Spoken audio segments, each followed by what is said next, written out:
მე ვფიქრობ, რომ როდესაც რაღაცას იწყებ, ეს სიყვარული უნდა გქონდეს კონკრეტულად ძალიან დიდი ამ საქმის, იმიტომ რომ თავიდანვე თუ რაღაც არ გამოვიდა, თუ რაღაცა ვერ გაყიდე, ძალიან ბევრი კარგავს მოტივაციას. რომ არ დანებდე, კი ბატონო. რომ არ დანებდე, უნდა გიყვარდეს და როდესაც რაღაცას დიდი სიყვარულით აკეთებ, არ ნებდები და როდესაც არ ნებდები, აუცილებლად დგება ის დრო, რომ შრომა აუცილებლად ფასდება. ეს ვიცი, რომ შრომა ადრე თუ გვიან აუცილებლად დაფასდება. ეს არის პეროს ასორტი.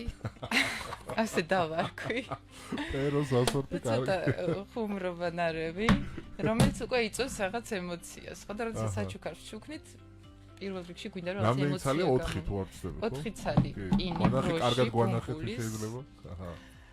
ბროშებია რეალურად. კი ბატონო და ეს სახელიც არის ის, რაც უკვე იწვევს რაღაც კონკრეტულ ემოციას და ამიტომ სხვათა შორის ძალიან დიდი მოწონება დაიმსახურა და ძალიან აქტიურად არის მოთხოვნა ამ პროდუქტს. აი გულით რო ვგრძნობ, მიუყვები ამას და რაღაცა ჯერჯერობით არასოდეს არ მიმწყუნა ჩემმა ემოციამ და ჩემმა გულმა და როდესაც გულით აკეთებ, მე მიდიხარ ადამიანების გულებამდე. ესეა ჩემ შემთხვევაში.